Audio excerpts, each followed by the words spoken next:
I could have easily decided to delay my plans and postpone them until I'm travelling at the end of February, beginning of March. The second reason why I am recording this also is because I think I have seen the most unhinged, completely dissociated and detached social media influencers suggested on my social media in general. And these are the titles that I'm seeing, and it's mind-blowing to me how many of these videos have been uploaded either on YouTube or Instagram or TikTok over the last 24 hours, when it's clear that most people know globally or even locally, or you must be living under a rock to not know that there is significant conflicts and disputes happening abroad in the Middle East at the moment. However, regardless of this, I am seeing YouTube titles such as Spring Unboxing, What to Wear in Spring Summer 2026, Come and Go Luxury Shopping with Me, How would you rate these bags, shoes and small leather goods from 1 to 10? I think when content is so tone deaf to the realities of what's going on in real life, that's when I have to think to myself, what kind of world are we living in? Unloading all the baggage off the planes. I don't know what we're going to do. We haven't had any text messages. I assume we're going to have to check into a hotel somewhere. And then it's really annoying actually because we have got events, and I'm just like, now I'm trying to schedule in my head, like, right, what artists are available? Job, like, what have we got next week? We've got meetings, to cancel them. I am okay with the privileged being in the fuck around and find out state. I am okay with people who have never seen devastation be devastated. I am okay with folks that somehow think that war is just some inconvenience to their travel. To learn what displacement looks like, up close and personal, first-hand experience style. I have zero sympathy for anybody who in this moment have chosen to go to the United Arab Emirates with all that we know in terms of their involvement with the genocide in Sudan. And in the same breath, have zero sympathy for those of you who think you're bigger than the program, but absolutely look forward to your introduction to it. I don't know what's going on, we're still waiting. We've been in the airport, it's 10 to 5 now. We got here at midday. So we've been here nearly 4 hours. Our flight was meant to be at 2:30. No update. All the boards say all flights suspended until further notice. We're just getting a bit fed up now. We've got our luggage. The thing is, with this chick, I understand how annoying it must be being stranded in an airport. You're waiting for your flight, you've made your plans, and your schedule is completely disrupted now. But it is as if she doesn't even know what the hell is happening. But that is just the narcissistic mindset of someone who's a social media influencer. And I know some people might come at me and say, oh, but you're hypocritical. Look at the themes of your YouTube channel. You focus on music, art, culture and lifestyle. It's not that I don't have a responsibility to acknowledge these things. Yes, I do think it's really important to at least have a comment on, at least be up to date and keep up to date with the news and current affairs. But at the same time, I do understand how important it is to maintain a type of image. But then I think by creating a video like this, at least I'm acknowledging how that can affect people, how that can affect societies, how that can, and the wider kind of implications of this, how this will affect your income or your expenditure. I do think this is really important, but to completely be disconnected to why this is happening or the reason why you aren't going to be catching your flight on time, I do think this is very narcissistic. All of the ground staff taking bags off the planes, so that's how you know that we're not going anywhere and we're going to have to go back out and back to an airport because they're literally running around on the tarmac like crazy, unloading all the baggage off the planes. I don't know what we're going to do. We haven't had any text messages. I'm sure we're going to have to check into a hotel somewhere. And then it's really annoying actually because we have got events and I'm just like, now I'm trying to schedule in my head like, right, what artists are available to do what job, like what have we got next week, we've got meetings, we're going to have to cancel them. We just don't really know anything, they've not communicated anything, but I suppose this is actually above airport staff now, like this is bad, but yeah, it's not been great, we feel like it's been a waste of the day. See, this is what I mean. A waste of the day for who? For her. I do actually play, I'm a classically trained violinist. I can actually get my violin out, tune it, and then I can play a little sad song if I really wanted to. Then we're going to go back to the hotel, because they've got a nice hotel otherwise, we might be able to hopefully they can start getting a nice hotel, because this day is being like that. I do hear about how many things happen to clients, and within the last 24 to 48 hours, the Iranian school leader has been killed, 2 schools around here killing over 100 people, there's at least 1 fatality from missile strikes in Abu Dhabi, airports and skyscrapers in Bahrain struck by drones, numerous avoids of Kuwait International Airport with injured people bomb, a woman has been killed in Tel Aviv due to a missile, At least 4 staff members were injured in Dubai International Airport due to a missile strike. This is how worse they were because she had to get a suboptimal hotel and had to meet counterfeit bookings. She did a follow-up video talking about how she didn't see the news, despite explicitly stating in her video that she reviewed the news. So it seems like it's a bit of a PR. And I know this particular video has been going viral recently. You may or may not have seen this video, but this was the first one which I saw, which made me step back a little bit.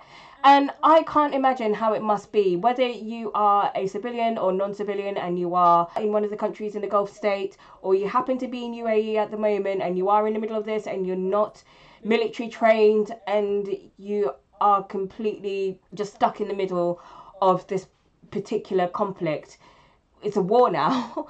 And seeing it for yourself in front of you obviously is very terrifying. I wouldn't want to wish anyone any harm or anything like that. I wouldn't want anyone to be blown to pieces, or them seeing drone strikes, or people seeing missiles being intercepted, or anyone seeing a building being blown up. Of course I don't want anyone to even be in the middle of that, be involved in this, or be able to see it for themselves. Clearly this woman is going to have PTSD for the rest of her life after moving to Dubai. She's either reconsidering all of her life's choices, or she's going to post about how this is a major inconvenience to her life for the time being. Yeah, I'm actually so scared. I'm in JC right now and I can see. Oh no. Not meant to be happening here. I don't know what to start. The biggest concern is that people, like, I don't want anyone getting hurt, you know what I mean? Like, I've been hearing loud explosions, like in the background all day, and it's like, oh, like the sound, it shakes the windows. I don't know how to explain it. It's the weirdest sound ever. Okay, look, I'm not an expert when it comes to geopolitical situations and conflicts and negotiations and stuff like that, but what I do know is that if there is going to be a particular nation or a particular area which is geopolitically very volatile or very high stakes or very risky, I would try to bypass all of the bullshit that's being told to me about living in Dubai or living in a certain area because your lifestyle is going to be better than if you are going to be staying in your country of residence, so here in the UK for me. Bonuses and advantages to totally relocating my life and then going abroad in the UK. And also on top of that, when I do earn a wage, that's not going to be taxed. Okay, whatever. But if this is going to be at the expense of not being blown to bits, then I think someone would need to try and convince me again about what the pros and what the advantages are. It's not meant to be happening here. Those are the words uttered by hundreds of white people that never thought the violence of the regimes they were supporting would be facing them face to face. She then goes on to universalize, but she clearly doesn't believe it. Oh, I don't believe anyone should be hurt, but I'm really concerned that I'm considering being hurt. And I shouldn't have to handhold very far to point out how callous and privileged and disgusting this is, but it is an interesting admission of all of those things, because it admits how the understanding that we are comes with the tacit understanding that other people are not. But that is denied from our understanding. It is rejected from our collective consciousness by the idea that discussing it is political. You can live in the UAE, you can support it, you can visit it and fund it. And it's political or not acceptable to discuss how they are getting their hands. But the second that it affects you, suddenly you are very, very aware of how here is different than there. And as the American empire and its proxies in the United Arab Emirates and Israel fall, we are seeing that difference split. We are seeing the privilege of being within the empire, the privilege not being subject to the American empire's violence, slowly break away. And it won't happen all the time, and I don't think it'll singularly be from Iran, but that privilege is breaking. And as we see it break, the admission of that privilege is becoming clearer. To recognize that you are safe in the empire is to recognize that everyone else is unsafe because of the empire. The most effective way you can undermine it is by dismantling that genocidal empire and its violence, not just bemoaning when the natural and entirely inevitable effect of its extreme aggression happens, retribution. I genuinely offer people to come on this jet, friends of mine, and said, I want to come to England, and they're like, no man, we like it in Dubai. It's nowhere near as unsafe as you think right now in Dubai. There's no war zone going on. The UAE government are doing a very good job of not just protecting people against missiles, but also putting people up, giving them free hotels, people that are stuck. It's not a bad issue thing. Don't believe everything you read in the newspapers. And I'm going back to the UAE, also finished my business in the UK, and I'm going to be completely safe. I genuinely offer people to come on this jet. Completely safe, he says. He's going to be completely safe. Well, you know what? I will be following his social media, and then I will see how correct he is about that and how long he'd be able to uphold that theory. But the first post that I saw was on the 1st of March when there were missiles being targeted at UAE, and more specifically in Dubai. Right now I'm in Dubai. This is my house. There have been missiles for the last 20 hours coming after the Palm, coming after Dubai. Personally seen them. We had debris falling over our house. I've literally seen missiles coming for the Palm and then poof, being blown up in the sky by the military defence team. Thank you for the messages, for everybody that's messaging me asking if I'm safe, and if the family is safe. The answer is yes. Everybody's safe here in Dubai. Nobody has died, thank God. However, it's a little bit unnerving, absolutely, and also the most annoying thing is the airport has been closed down. So I was actually supposed to be flying out to the UK. I'm supposed to be on a plane right now, but I had to cancel my plans. So as soon as the airport reopens, I am coming to the UK. Not to escape, but because I've got a massive event on the 5th of March, so on Thursday, which I just cannot miss. So the second it opens up, I'm coming down. There's still missiles, just very recently, about half an hour ago, missile. But every single missile that has come this way has been stopped in its tracks. So shout out to the military defence team of the UAE. No, not everything's on fire. I mean, look, that is the Burj Al Arab. It's not on fire. I mean, the other side is the Atlantis. I can see it all from my balconies, and it's completely fine. There have been some fires, there have been some injuries, but considering there's been over 200 missiles, I mean, I used to think that Dubai was the safest city on the planet. I've changed my mind. Now I don't think it's one of the safest cities. I think it is absolutely categorically the safest city on the planet, considering that there's no reason that anyone should ever want to attack Dubai. We're not at war with anybody, we're peaceful, we're neutral. It's just because of all the complexities with Iran and US and Israel, we've been caught in the crossfire. But they came with 200 missiles and drones, and every single one of the blocks, pop, pop, pop. Absolutely fantastic. Who are so self-absorbed, they completely forget where they are. They completely forget where they are, and they are convinced that this should, you know, a little bit like, what was it, where there were loads of zombies and they have to go to the pub, to the Winchester, have a pint and then let it blow over. What was that film called again? It wasn't Hot Fuzz, it was the other one. Anyway, I will remember. I'll pop a little, I'll pop the title on the screen somewhere. But it's just like that. Oh, don't worry, I'll just grab a pint, I'll go into the Winchester, have this all dealt with, and it will all blow over. It should be absolutely fine. She did say that, but the news on herself so much. I don't think we're going to get too much more information over her, to be honest. I know she's boots on the ground and everything. Boots on the ground journalism, but I'm not sure if we're going to get much more. But anyway, I think she is okay, because then she posted this.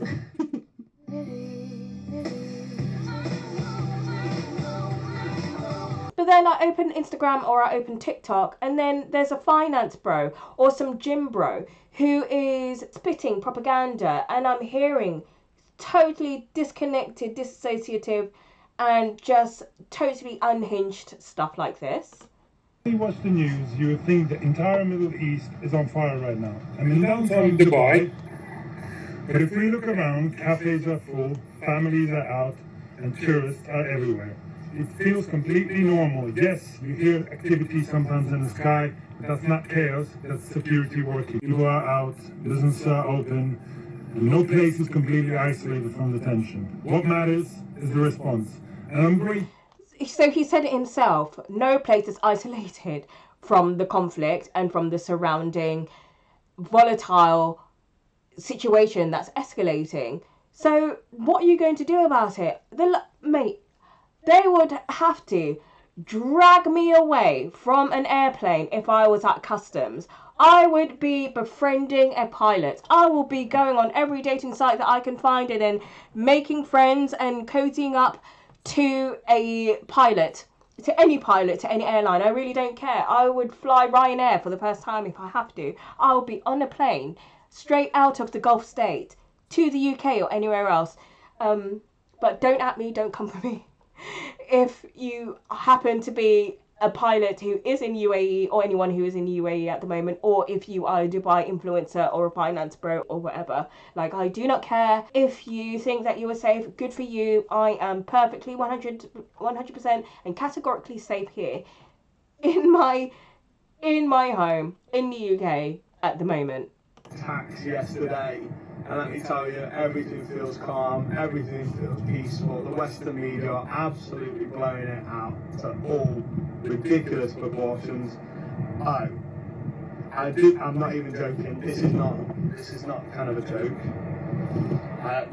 This is actually not a joke. I don't know if you can see that. Okay, so I was going to say, all good. And the Western media is absolutely blowing out of all proportions, which it is. But then literally, as I was making this video, I look over there in the distance and look at this. So I don't really know what that is. I ain't seen that before. So, I don't know, but I'm not going anywhere. Dubai's amazing. The US. You are here. Not even over here. Not even as far. You're here, bro. You're here. This is where you are. This is Iran. Strikes are happening here. These are where strikes are happening. Look at how the war is spreading. A ballistic missile fired from Iran towards Turkey, a NATO member, shot down as it crossed the Eastern Med this morning. Across Tehran, more explosions. Israel also says it shot down an Iranian jet today. 5 people have been killed in Isfahan province. In Lebanon, 6 killed in that Israeli strike in Baalbek. The Israeli army says it's advanced further north, including to the town of Qiyam. To the Gulf states. So I completely was freaking out when I saw that it seems like as if this situation is just escalating out of control. First, let's address the elephant in the room. It's a playing. It's empty. What do rich people hate? They hate poor people. So if you walk around the streets of Dubai, it's empty. There's no people in the streets talking to each other, no music playing. There's nothing you get out of the experience of Dubai besides, oh, this is where people spend their money, this is where I buy things, oh, look at all these tall buildings. There's no Dubai culture, right? Like, New York City has culture, Chicago has culture, Tokyo has culture, New Delhi has culture. Like, there's people walking around, you know what I mean? Like, all the people who work in Dubai don't live in the city. They live away from the city, and they all get paid like slave wages. My last point, there is literally no reason for a woman to go to Dubai because there is someone there currently trying to figure out a way to sex traffic you. You fucking raise your voice at someone, you're wearing the wrong attire, someone lies and say they feel disrespected by your presence, done. Okay, yeah, no, this is one of the reasons why I do not want to go to Dubai unless I'm part of a really close-knit circle, or I know if I'm going to go into Dubai, I'm getting the fuck out of Dubai. As long as that is guaranteed, then that is going to be something that I might consider if I do travel to the Gulf state. Hi, so this is Natalie doing the late night edits for this video.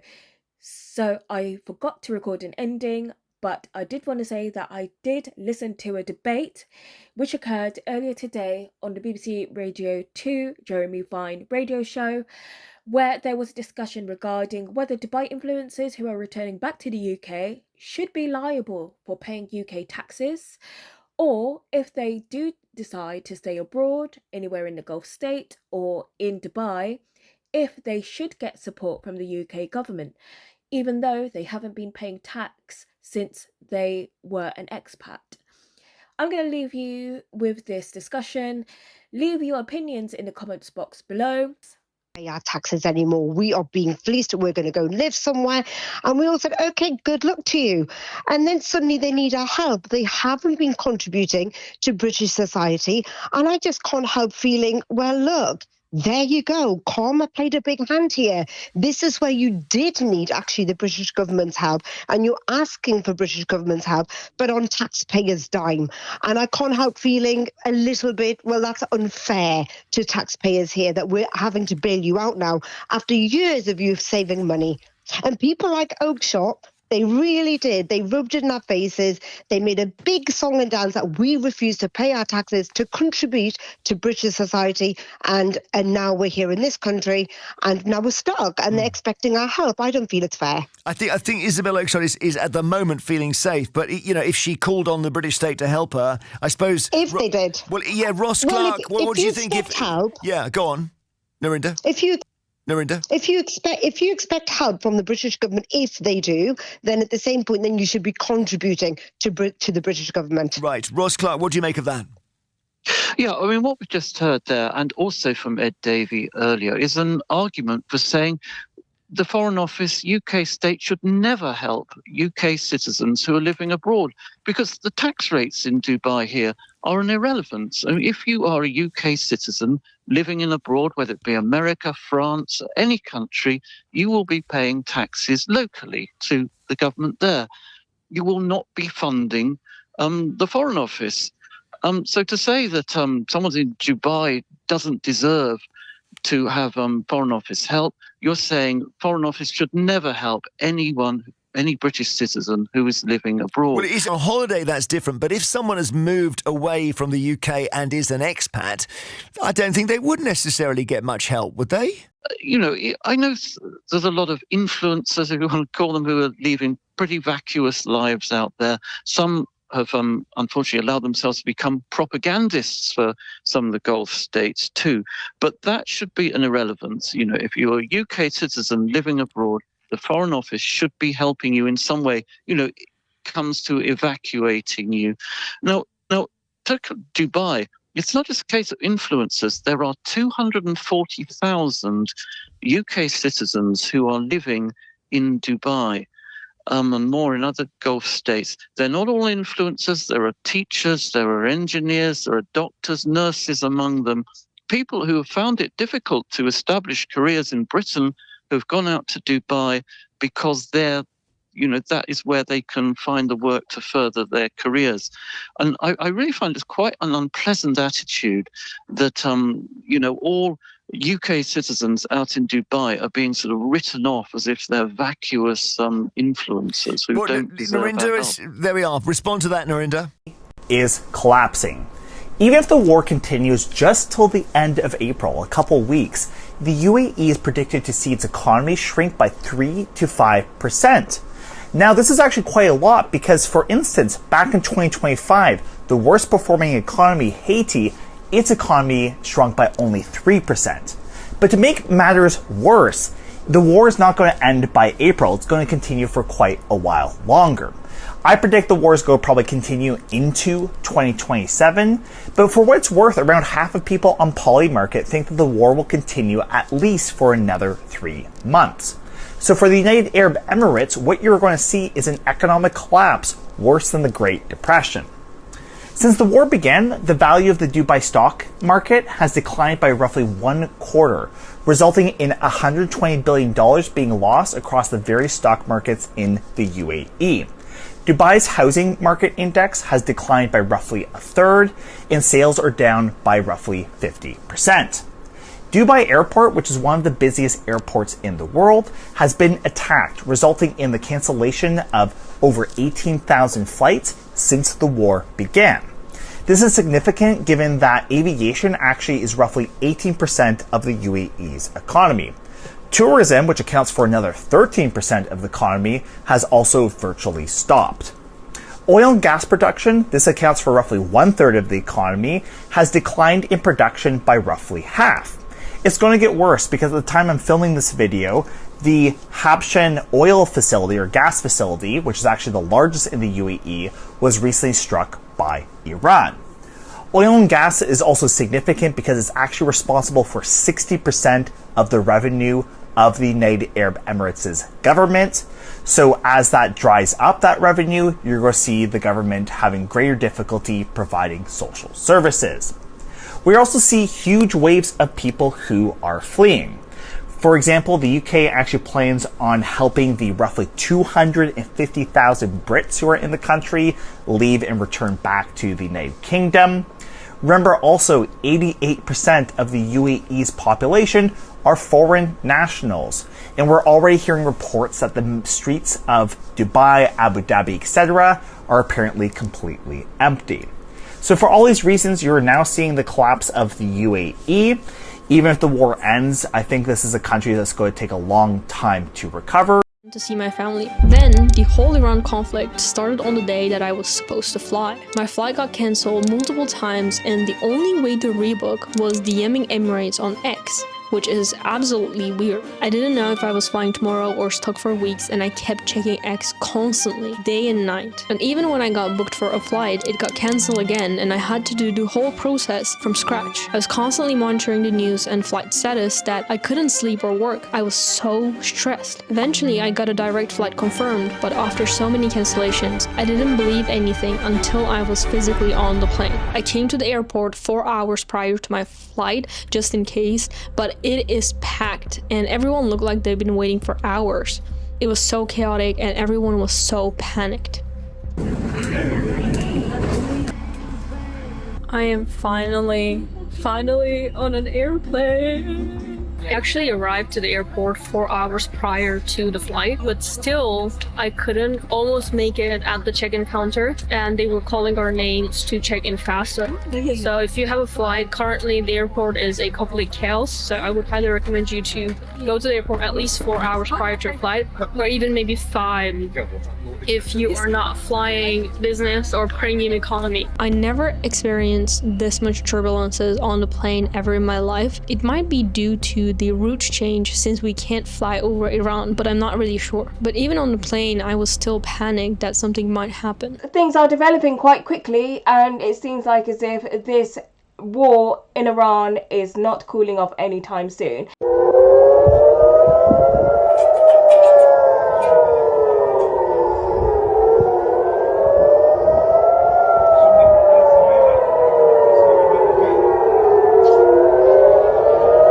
Here in the UAE, blasts have been heard from the beaches of Dubai to the streets of Abu Dhabi. This is an unprecedented attack by Iran on what it says are US military targets across Gulf nations. So here in Abu Dhabi, we have heard multiple explosions. The Ministry of Defense says that they have intercepted a number of missiles, but they also say that fallen debris has killed one person. Now, they have called it a blatant attack involving Iranian ballistic missiles.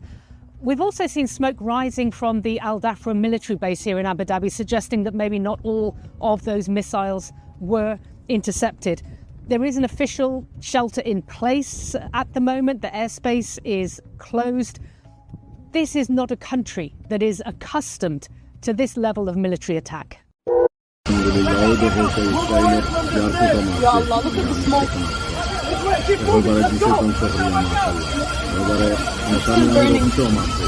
So I'm recording this follow-up video to my last YouTube upload, which was posted a week ago. This is what Dubai looks like right now with the whole missiles and drones thing going on. Completely normal.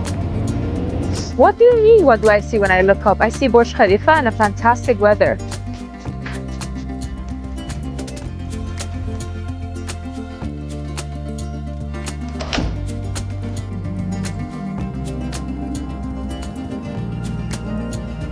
Everything is fine over here. I don't hear a single siren. There's no activity whatsoever in the air. Air Defense is doing a great job. It's a flyover many hours ago, and there's no explosions. And all the missiles are being taken out at sea because guess what? Dubai is safe.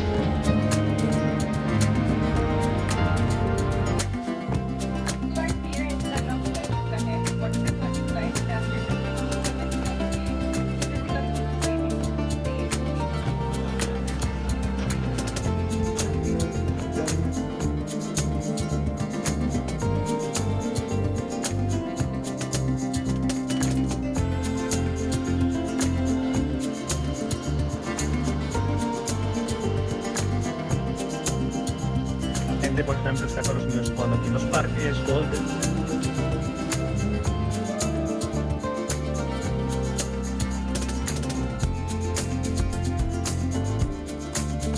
Dubai is and will always be the safest city in the world. Our leadership always keeps us safe and we trust them completely. So stop believing the rumors spread by haters and come see it for yourself. This is what Dubai looks like right now. That was meters away from us. Look at this. That is the Fairmont Hotel in Dubai. Oh my god. Oh my god.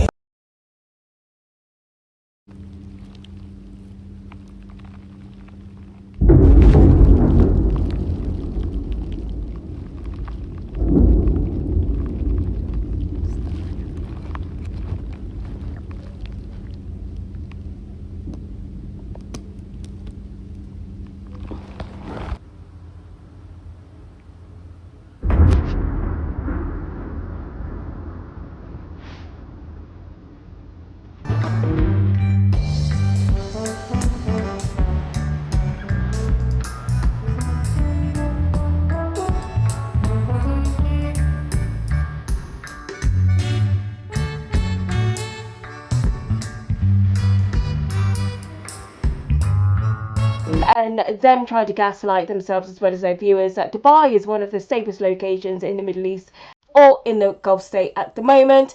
That happened to be my most watched long form YouTube video with over 5,800 views and a lot of people commenting on it, possibly because this situation is escalating on a daily basis. This YouTube upload will include a lot more information, analysis and statistics, as the last reactionary video was obviously me just reeling off after watching these influencers just go off on tangents about how their life is ruined, how the Gulf state is not meant to be in the middle of any escalations, or how they are completely safe in this particular location in the Gulf state. It seems like as if Monday's drone strike, which was the third incident since the start of the war, almost 3 weeks ago now, happens to be targeting Dubai's airport, which is one of the world's busiest for international passengers.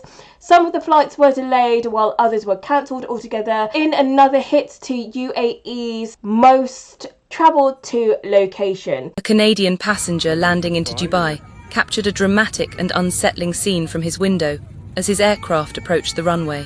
On the grounds of Dubai International Airport, a massive fire could be seen burning after a reported drone strike hit a fuel storage facility early Monday morning. The attack triggered a large blaze that witnesses say burned for most of the day, sending thick smoke rising above the airport. The incident forced a temporary suspension of operations at the world's busiest international airport. The fire was eventually brought under control, and no injuries were reported. The country's energy sector has been under attack, and drones seem to have been targeting not only the oil storages and the tankers, which occurred on Saturday, but also targeting the oil facilities on Monday, causing a significant fire. And there has been a lot of coverage on this. It seems like because the majority of the world's oil supply happens to be either from Russia or it happens to be from the Middle East, this has caused a significant spike in the price of crude oil, including petrol, gas and diesel. So as reported by Reuters, energy prices have surged since today, on Thursday the 19th of March, after Iran has struck the world's largest LNG complex, causing damage that Qatar have said will take up to 5 years to repair, as the energy sector's worst fear about the war launched by Israel and the US has come into full effect. So I'm not quite sure what Qatar Energy LNG is. Qatar Energy LNG is formerly Qatar Gas, is the world's largest liquefied natural gas company.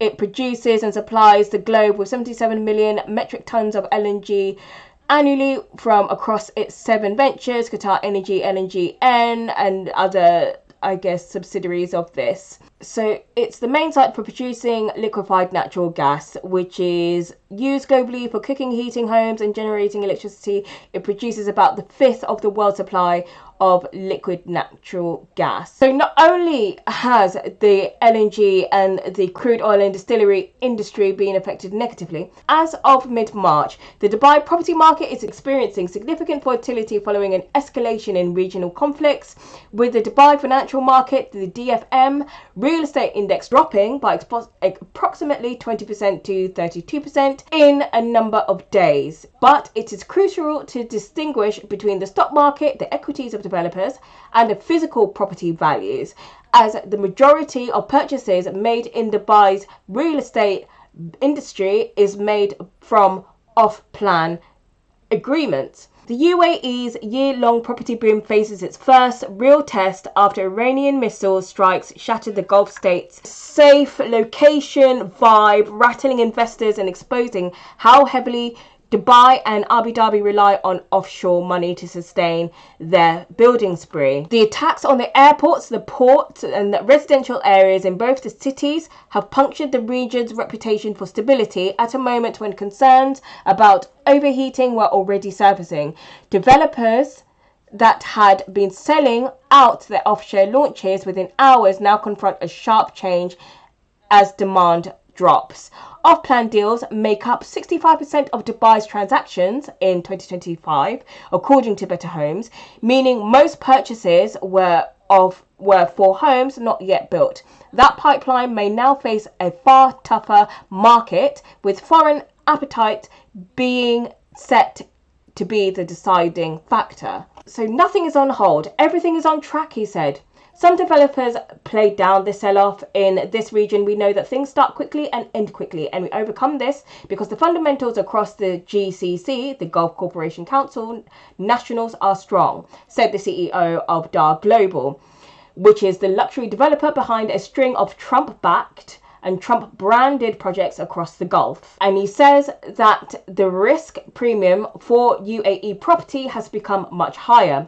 International lenders, he added, would face pressure to scale back new loans, potentially forcing asset sales if the conflict drags on. Dubai's skyline has been transformed over the decades by staggering construction, ambitious plans. The Palm Jumeirah, sorry if I butchered that, once a radical experiment, is now an established luxury enclave. Palm Jebel Ali, a second large palm-shaped development, is rising from the Gulf with cranes tracing its outline. Abu Dhabi has also been reshaping its coast through a quieter but equally determined building push. The real estate rally accelerated after the lockdowns and post 2022 as the UAE tax-free regime liberalized the visas and economic reforms attracted wealthy migrants. Russians escaping the Ukrainian war, billionaires, family offices and hedge funds poured their money into property, and drawn by zero income tax and a business climate aiming to rival global financial hubs, such as in Paris and London, Wall Street in New York, etc. There is a building spree built on foreign demand. Even before the US-Israeli strikes on Iran, analysts were warning about a supply running ahead of population growth. JP Morgan said last week that Dubai's demographic expansion was unlikely to absorb the 300,000 to 400,000 new units expected by 2028.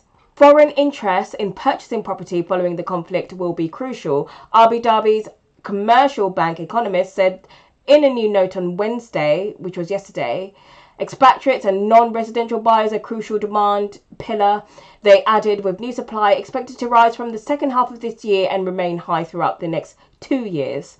The strikes hit just as that supply wave was gathering pace. Real estate investment typically relies on stability, visibility, and sustainability, and investor confidence, all of which has been weakened during this prolonged geopolitical uncertainty, said the co-founder and CEO of Neo Vision Wealth Management in Abu Dhabi. And this is obviously the Burj Khalifa. It's one of the most prominent symbols of wealth of ultra high net worth individuals and high net worth individuals being able to go to this location. 5 things that happened to me after being kidnapped and gang raped in Dubai that were somehow even worse than what originally happened to me. Number 1, after immense pressure from the authorities to drop the case, I then had a fabricated alcohol charge against me and was actually jailed. Number 2, the families of the kidnappers harassed me repeatedly, threatened me, told me to drop the case, including one of their relatives who is a practicing doctor in Germany, and the police failed to protect me against them. Number 3, when I went on The Apprentice, I was forced to give up my worldwide anonymity. There's a whole story there. Number 4, the taxi driver, when he testified in court to confirm that the men had physically dragged me off the street in JBR when they kidnapped me, and that he'd received 150 dirhams to look the other way, came in and testified in his taxi uniform, so he hadn't even been fired for doing that to me. And number 5, the government hospital Al Rashid refused to treat me and left me lying on the floor, injured, battered, and broken for 9 hours, until eventually my friend started screaming and they sent someone to investigate what was going on. Hi guys, my name is Natalie, aka DJ Envy, aka Scatly 2.0, and welcome to my YouTube channel. So Dubai has sold you the dream, luxury apartments, the influencer lifestyles, the tax-free wealth, the boss babe paradise. But what if that dream isn't real? Welcome back to part 3 in this mini-series of Hating on Dubai. That's a joke. But I have entitled this video, Dubai Boss Babe Life is Fake. This isn't about scaremongering, this isn't about crashing out just because I'm a non-UAE resident, and it isn't about putting people off if they do want to go there. It's about context, because if you're going to be sold a lifestyle, you deserve to understand the entire picture, especially against a backdrop of Western women in particular, navigating a completely different cultural and legal landscape. Privilege is a huge factor as to why I got a conviction against kidnappers and men who SA'd me in Dubai. Let me explain. We know from the recent situation with Iran lengths that the UAE will go to protect and preserve their reputation from a public relations standpoint. So a case where a British woman is forcibly kidnapped from JBR while using an ATM, having stepped out of a government taxi, and the taxi driver is subsequently bribed to look the other way, and the kidnappers take this woman at home, film their horrendous attack. Yes, it makes sense for them to deal with that case, as they should, and convict the monsters that did this. If they didn't, it would have been a PR nightmare, because the headlines would have read, British women kidnapped from taxis in JBR. Now, I didn't realise this at the time. In my idealistic mindset, I thought this was indicative of a desire for deeper reform within the Emirates. But now, of course, I'm older, wiser, and a touch more cynical. I have concluded that, in fact, it was not necessarily entirely about me as a victim, though it may have been partially, let's say 5%, but generally it was just to preserve their own reputation. But these cases are happening to women of colour all the time in the Emirates. They're happening to domestic housemaids. They're happening to African women that have been trafficked. But where are the headlines? Because women of colour and sexual assault cases are treated very differently in the media. It's like white woman syndrome. When a white woman goes missing, there's media outcry and public searches. But when it happens to Indigenous women or women of colour in every other country, there is no public outcry. So I speak out about this because this isn't just me. This isn't just my case. It's about all women. It's about all cases of women who don't get justice. And that really pisses me off. So I will continue to speak out about it until violence and sexual violence against women and girls is addressed, and until countries everywhere in the world, not just the Emirates, stop sweeping it under the rug and start treating women fairly, equally, and with the support, the rights, the compassion, and the convictions that they deserve. In part 1, we looked at the viral reactions, influencers crashing out because of the missile threats due to the Israeli, US, and Iranian war, and the reality of conflicts crossing over borders into what is supposed to be a safe haven. Look at this. That is the Fairmont Hotel in Dubai. Oh my god. Oh my god.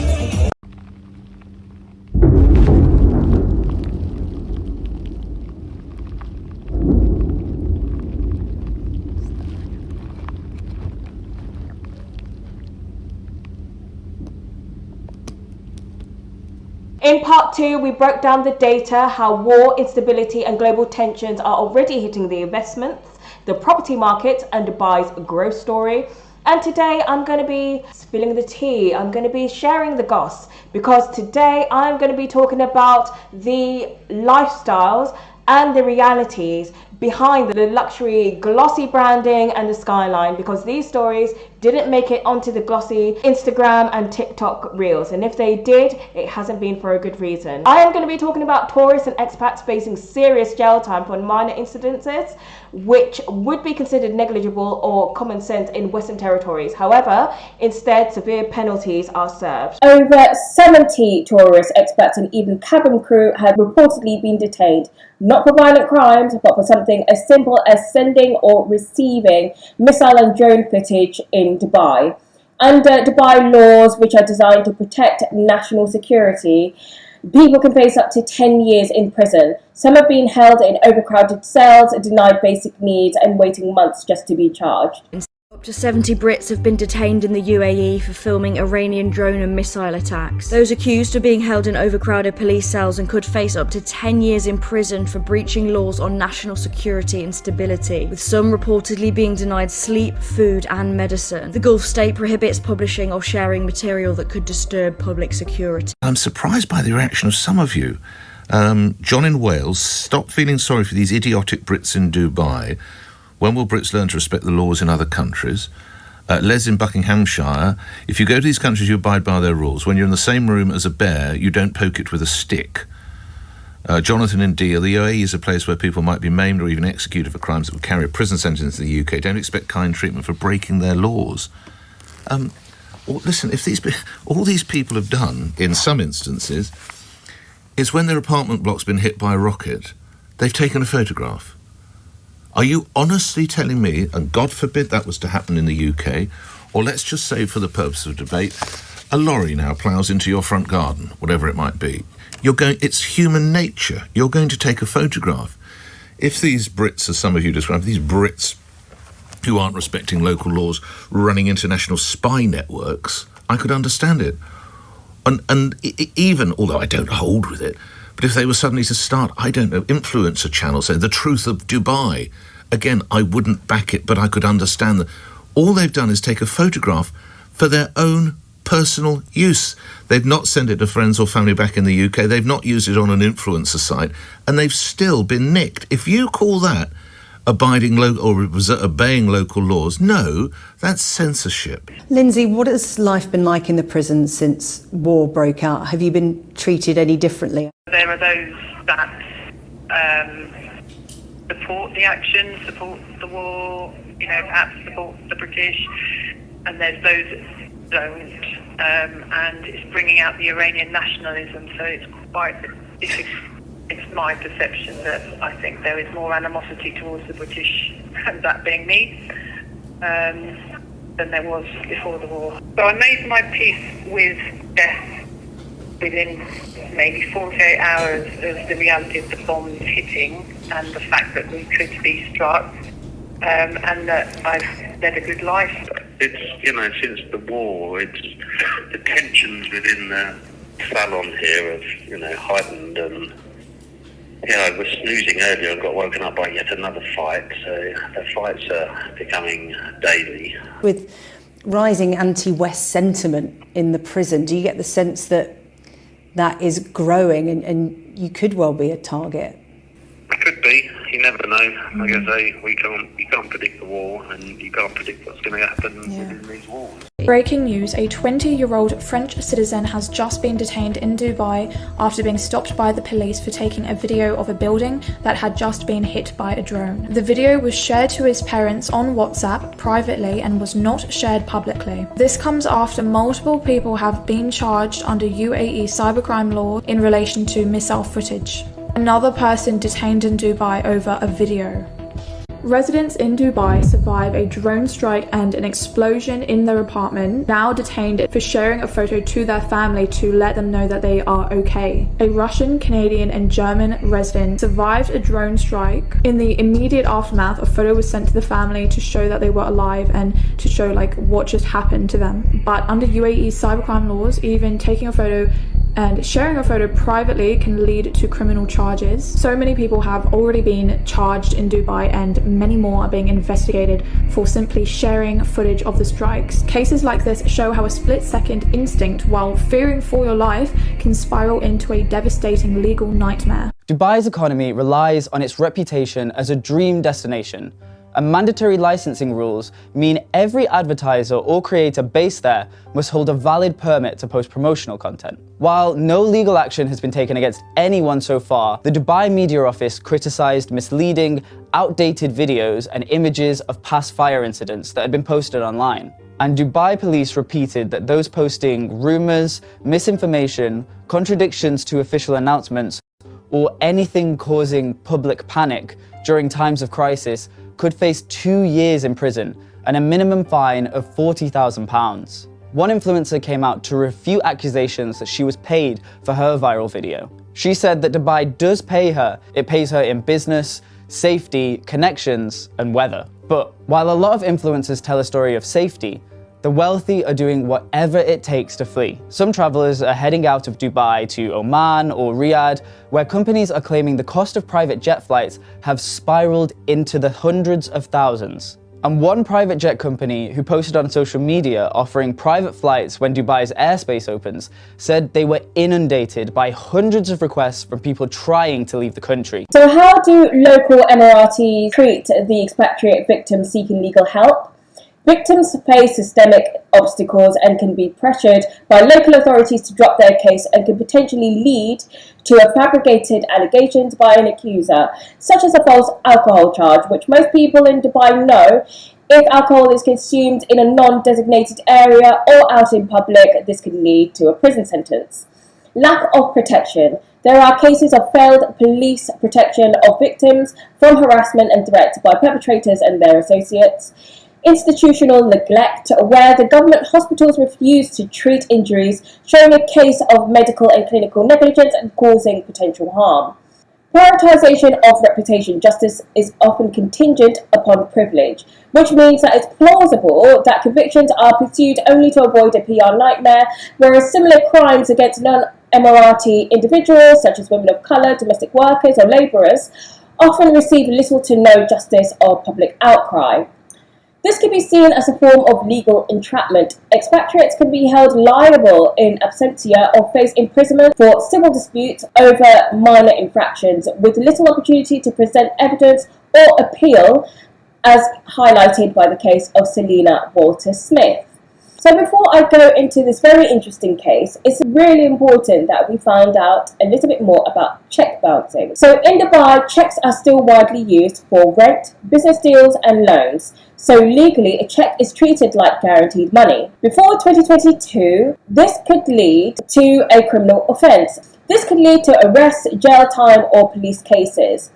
So after 2022, when there have been legal reforms over this, most cases now are civil offences, not criminal, with a shift of a focus to debt recovery instead of punishment. However, serious consequences still exist. These fines go to the state and you still owe the full debt separately. So you're hit with double charges. So with Selina Waterman-Smith and her ordeal and her case in Dubai, there was a situation where the courts made a judgment against her while she was absent and wasn't in UAE. And high-profile cases that reveal how strict and unforgiving the Dubai legal systems can be. Selina Waterman-Smith in happier times. It's just got a whole lot tougher. In 2015, she starred in The Apprentice. Welcome, Claude. But now says she's been scammed by a former business partner in Dubai and could go to jail. It's absolutely horrifying that a man who already has a history, already have a police complaint against him, that he can go and enter a false testimony without any evidence and cause this level of damage. Like, it's terrifying. This entire case is preposterous and there's no evidence. And it just proves to me that when a man wants to abuse a woman, he can do it. This story begins in Dubai 2018, when a working relationship broke down.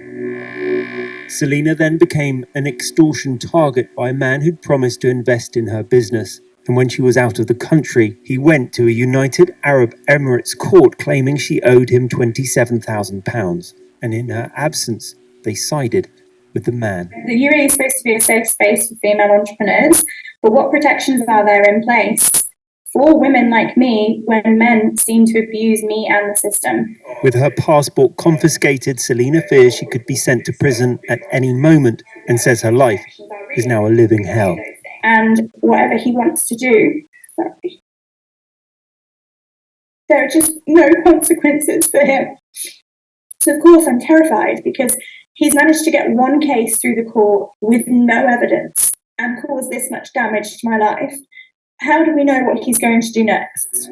For the campaign group Detained in Dubai, Selina's situation is not new. All this is an extremely common issue for expats in the UAE. The fact that she had a judgment against her in absentia is extremely common, and most people in that situation are actually arrested when they arrive back in the UAE, and then they won't have the opportunity to appeal. So it can leave people facing imprisonment without even having been able to present their evidence in court. So what happens next? I'm just in limbo. I'm in complete limbo. There is no help for you as a woman if something goes wrong in this part of the world. From boardroom justice, Selina is now fighting for her own freedom. Show me the evidence. On her own. With information provided by the humanity group Detained in Dubai, judgments made in absentia are an extremely common issue for expatriates in UAE. Individuals can be treated by legal claims such as a business dispute or extortion, which I think is definitely part of Selina's case. I could even go as far as saying that this process functions as a form of legal entrapment because there's a lack of due process, immediate risk of arrest, and systemic abuse. This highlights that this legal environment allows individuals to file false testimony without evidence to cause significant damage to others and creating a situation where there is no help for those caught in these disputes. Now, Selina Waterman-Smith has been stuck in UAE with a travel ban for 2 years without a bank account or medical insurance and has a blocked trade license, which means that she can no longer run her business, and a soon-to-be cancelled residency visa, leaving her in a really precarious situation. Despite there being little to no evidence and no cheque being issued, the court has refused to grant an appeal, claiming that his testimony is sufficient, and due to national laws, they are unwilling to overturn the original decision by the judge. Her legal team has tried repeatedly to negotiate with the other party, but this has been declined repeatedly. Seemingly, this ex-business partner has gloated over his actions.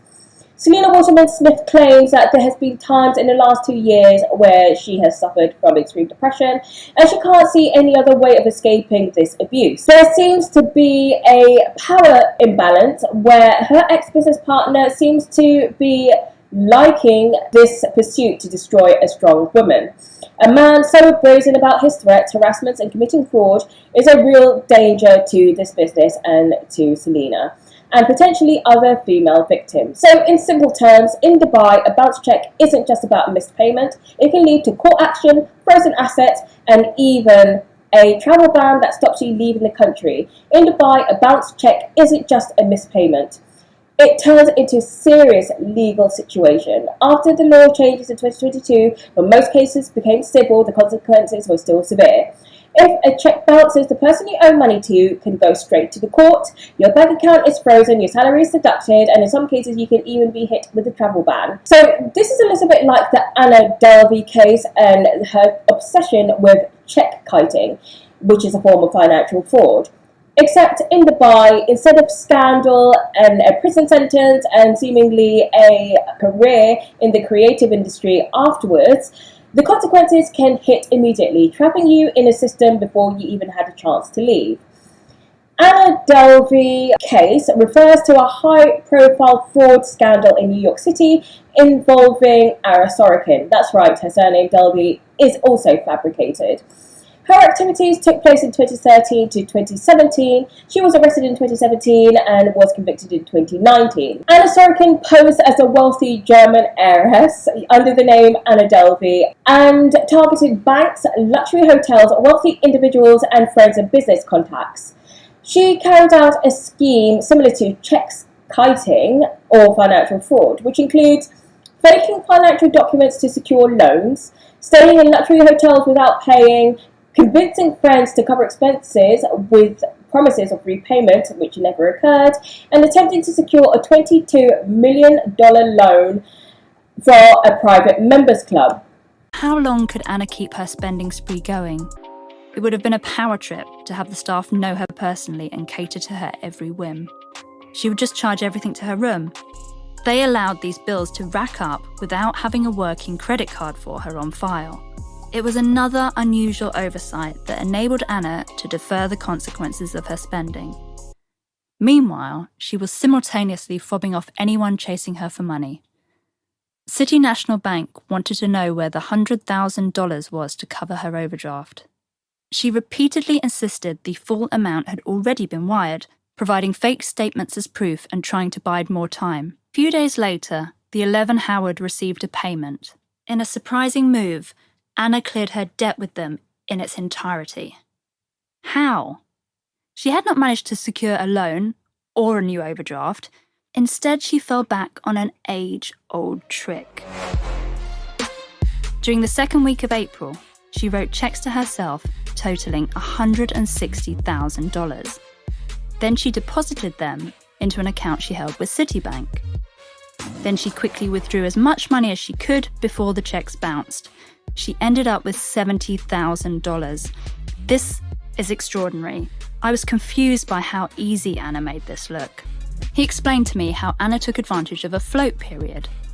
That's the time it takes for two banks to communicate between each other. The Federal Reserve is the middleman. Years ago, this process took days. Now it takes less than 24 hours, but that is all that someone like Anna needs.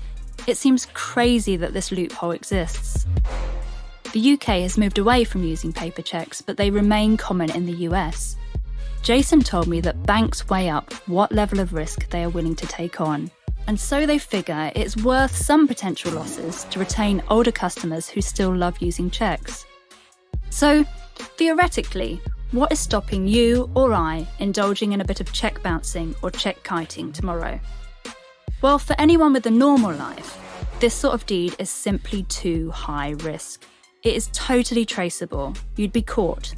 Your credit score would be ruined and you could be charged with a crime. But we know she missed her New York court appearance on the 5th of September 2017. There she was facing 3 counts of misdemeanor theft of services after 3 bill-skipping incidents had been linked to her. But after years of pulling the same tricks, Anna knew the police were finally on her tail.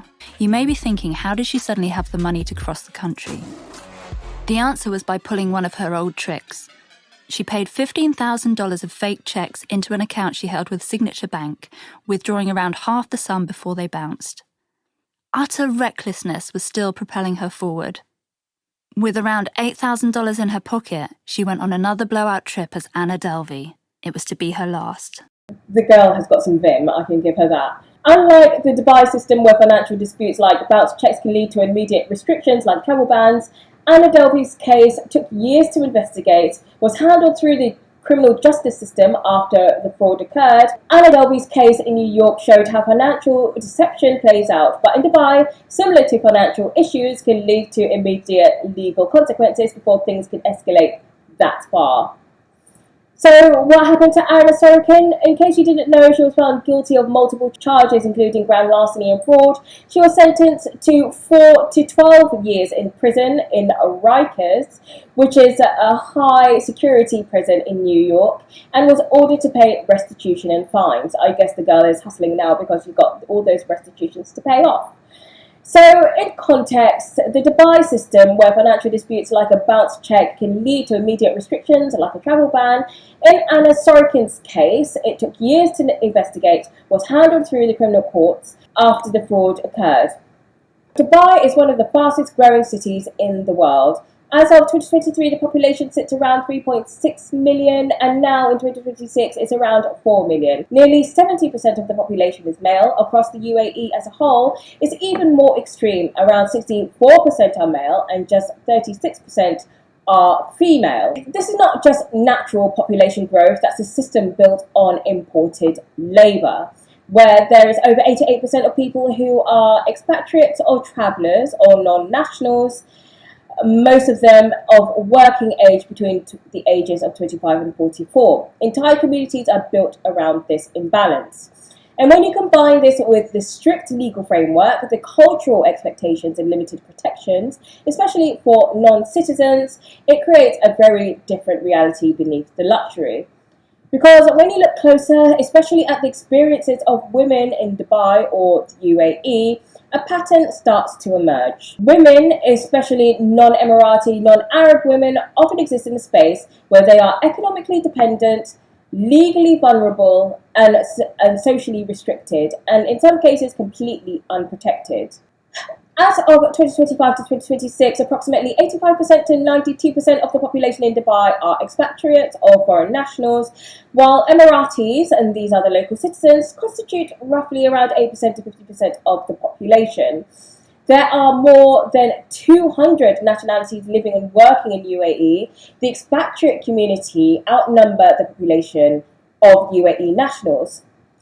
Indians form the largest foreign community in UAE, followed by Pakistanis, Bangladeshis, other Asian nationalities, Europeans, and individuals from African countries.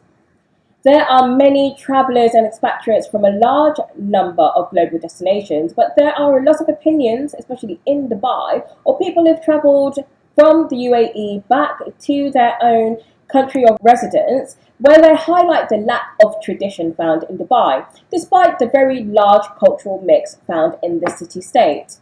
It's admittedly a modern and convenient city, like Singapore, however without the history, and has the grandeur and spectacle of New York with the high-rise buildings, but without the culture.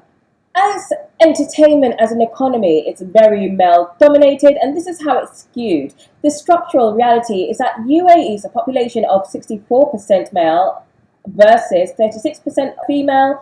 In Dubai specifically, 69% of the male population are driven by expatriate workers. So if you think about the big male imbalance, the high disposable income for the ultra-high net worth individuals and the high net worth individuals, the large migrant female workforce and strict legal and visa dependency systems, this creates a power imbalance. When you combine all of this above with a mass male population imbalance, a high disposable income, especially people who are ultra-high net worth individuals and high net worth individuals, from some groups, not all of them, a large migrant female workforce and strict legal and visa dependency systems, this creates a power imbalance. Women, especially non-Emirati women based in the UAE or in Dubai, are economically dependent on visas and employers, are easier to control or coerce, are more vulnerable in informal economies.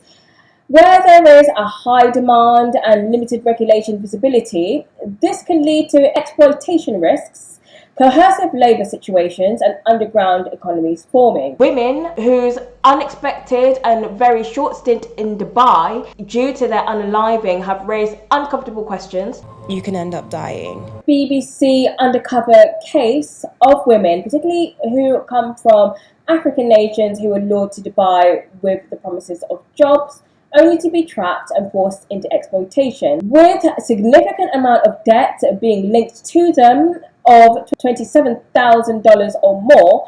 Women like Monica Kurungi or Kayla Kurungi have unfortunately had their very short stint in Dubai due to their very untimely and very unexpected unaliving. They have been the subject of this exploitation in Dubai. Their families and survivors say that the truth is far more complex, with reports of abuse, control, and a system which was set up to dismiss them. There is also a case of high-profile situations where we have the lost princess of Dubai, Princess Latifa. Princess Latifa is the daughter of Dubai's ruler and was forcibly returned to Dubai in March 2018 when she tried to escape. There was an earlier attempt in 2002 which failed. She was held in solitary confinement after her 2018 escape and subsequently was put in a guarded villa. Minister of UAE and November 5, 1985. My mom is Huriya Ahmed Lamara. She's from Algeria. My father is the Prime Minister of UAE and the ruler of Dubai, Mohammed bin Rashid Saeed Al Maktoum. He has 3 daughters called Latifa. I'm the middle one. My full sisters are Metha and Shamsa. And I'm making this video because it could be the last video I make. Yeah. Pretty soon I'm going to be leaving somehow, and I'm not so sure of the outcome, but I'm 99% positive it will work. And if it doesn't, then this video can help me, because all my father cares about is his reputation. He will kill people to protect his own reputation. He only cares about himself and his ego. Freedom of choice is not something that, you know, we have. So when you have it, you take it for granted. And if you don't have it, it's very, very special. So yeah, she ran away, and the whole time she was communicating with me. I was 14 years old at that time. And yeah, Shamsa was, I saw her almost as a mother figure. Yeah, she was my big sister. She was like a mother also to me, because she really cared about me. I would speak to her every single day. So yeah, when she left, it was a little bit hard, but I was happy for her, but at the same time I was worried about her. It's in Zabil Palace, the property of my stepmom, Hind. And she was kept there and locked there. And during that time, we could send her some things, like clothes or whatever, so we snuck in a telephone for her. We, meaning me and my adopted sister Muna Lamara. We were in contact with her, and we snuck in a telephone so we could talk to her. So while she was inside, she contacted some journalists in the UK, and they released the story to The Guardian. I think it was around May 2001 when the story came out. I'm not really sure. The story is, Google Shams al-Maktoum and it's the first things that come up. Her escape and all of that. And of course, I lost my communication with Shamsa. So, approximately a year later, as a 16-year-old, I decided that I'm going to escape. Back then, I didn't have the internet. It was 2002. Internet existed, but I didn't have it. They wouldn't allow me to have internet. I didn't have internet, I didn't have phone. The only phone I had was given to me by my friend. So it wasn't approved by my family or anything. So I decided I'm going to escape. I'm going to leave UAE. I'm going to find a lawyer in another country.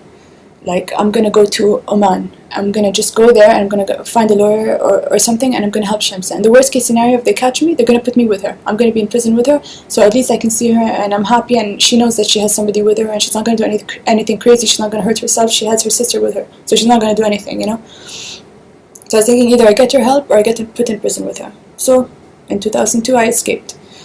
And they caught me at the border, and yeah, like, I was very, very naive. I thought you could just go. I thought you can just, there's like a border, and then there's like sand or what. I didn't realize what the border looks like. I've never been to a border in my life. I didn't have the internet to research it. I didn't have anyone to talk to give me advice. I was totally by myself. So Latifa is the daughter of the ruler of Dubai. This is not her first attempt to escape. She previously attempted to leave in 2002, which resulted in over 3 years of imprisonment. There is also older sister Shamsa, also tried to flee the family control in 2000, disappearing from the streets of Cambridge when she was in the UK. What do you guys think? Did you guys already know about these stories, or were you completely unaware about it?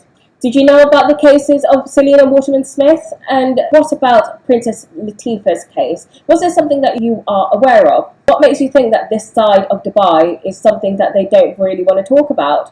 Let me know in the comments below. Don't forget to like, hit the notification bell so you don't miss any future videos, and subscribe and join the growing subscriber count. Thank you so much for your continued support. Don't forget to have a look on my website, www.sheiscalledenvy.co.uk.